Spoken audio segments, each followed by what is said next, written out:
2001 model ang ating bisita ngayon. First owned. So, ayan. So, pag first owned, talaga namang marami-rami tayong makikita, lalo pag medyo may edad na. Ayan, 2001 model, 220,000 plus kilometers. So, nakita nyo to, hindi siya dapat ganyan. Dapat yan, bumabagsak na ganyan. Pag ganyan, makunat, stuck yan. Yung pin. So, ang gagawin dyan, huhugutin. Huhugutin natin yung caliper pag ganun, tapos papalish, igagrasahan. Tapos ito, yung hose niya, orig pa din, 2001 model.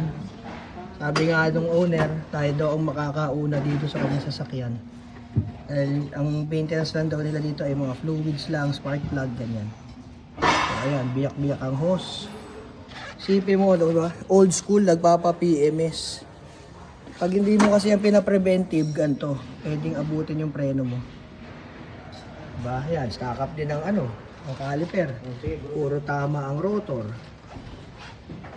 So marami, mga bushing sa suspension arm. Ayan, ang gatunaw. Kabila. Sa engine, never been touched daw. Sabi ni sir, never been touched. Medyo hard starting.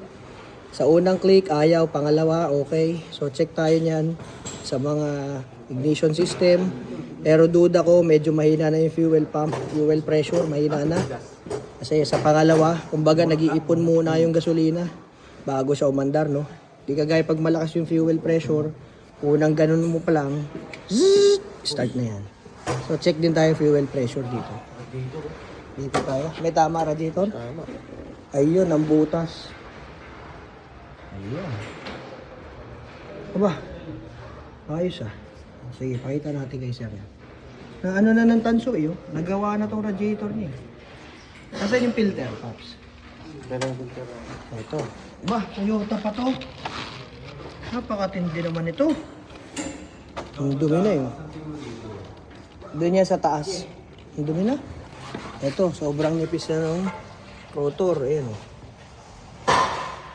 Palitin na yan. Pag ni-resurface mo pa yan, ubos yan. Parang Skyflex na lang matitira dyan pag hinabol mo ng hinabol. So recommendation, palit. Tapos wheel bearing, maugong. Pag iniikot mo, grabe na yung vibration dito. So, yeah, rinig nyo rin naman, di ba? Bumagal. Ingat lang sa mga pag ganyan-ganyan, baka maipit kayo. Kagaya na nangyari sa akin. Eh pa, isa pang na itutulong ng PMS. Oh. Kung hindi natin ipi-PMS, change oil lang tayo ng change oil. Ayan. Pwede tayong abutin yan. So, sayang. Mga bushing, ayan. Never been touched since 2001. Kasahan nyo na, medyo madugo ang PMS kapag ganito. Pero syempre, ipapa-approve muna sa inyo kung papayag kayo. Hindi pwede basta natin yan gagawin na gagawin. Kayo pa rin ang masusunod. Susulat lang namin kung ano yung mga mapapansin namin problem. Yan. So, ang kanyang brake shoe, dito makapal, dito manipis. So, pag ganyan, for replacement. Kasi ang nangyayari, tutuklak po yan minsan. Kabilaan. Shock niya, buhay pa naman. Lapan tagas. Kakatuwa to kasi may sticker pa. Taga Batangas City sila sir, dumayo pa.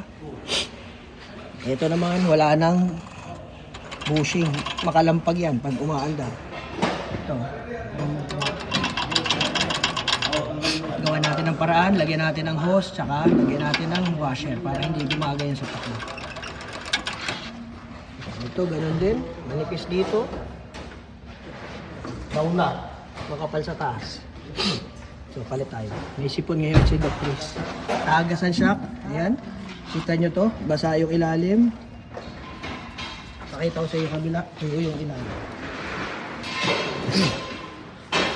Ayan. So, ito, gabok lang. Yung isa, malangis yung ilalim. So, tagas na yun. Wala na. Ayan. Thank you kay Labos. Gumayo pa from Batangas. Bossing, shoutout sa inyo. Sila ang nakabuhay na mano rito sa ating shop.